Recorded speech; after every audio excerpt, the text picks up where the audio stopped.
Inclusion is an aspect of everybody's lives. It's not just about those that are from a BME background or have a visible disability. We all need to feel included, and we all have different ways that we need to feel connected. If you focus on changing your mindset, you change the behaviour. You don't have bullying when you've got inclusion.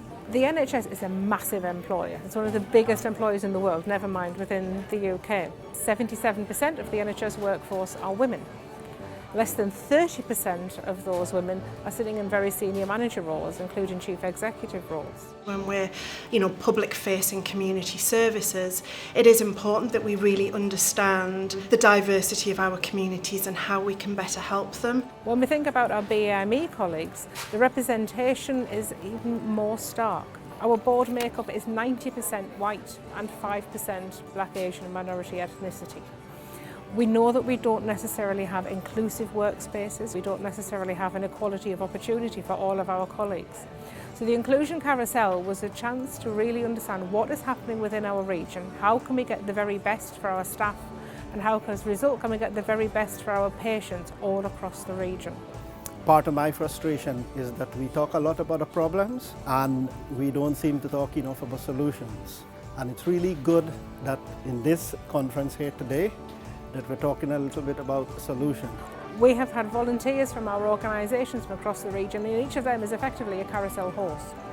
So every attendee gets a chance to choose two horses they want to go and learn something from and to experience the ride that that organisation has been on. So it adds complexity when you start trying to open up to that diversity in your boardroom. It's just about reaffirming the success that you have. So that might start off with how people in your organisation feel.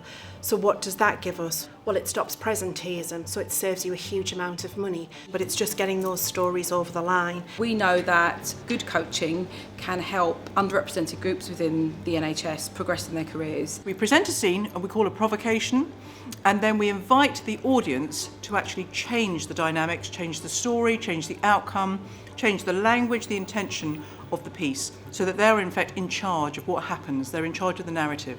Them realising they have some of those skills already is quite powerful, and learning from others in the room, learning from what everybody else knows. It has to start across society, but doing it with the NHS could set an example of how the rest of society could do it.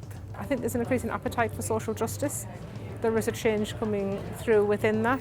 What we really need to see, though, to see impact is for people to realise that inclusion is not just the job of people sitting in HR. We all have a responsibility towards inclusion. One of the aims of the Inclusion Carousel was that we didn't want to have just HR or just learning and development people coming along, because anybody that is working with other people in the NHS, so that's all of us, has a responsibility towards inclusion. How you speak to your colleagues, how you include them, how you listen to their ideas, how you create opportunities for them to access further development. It needs to come through at all levels, and that's going to be a major journey.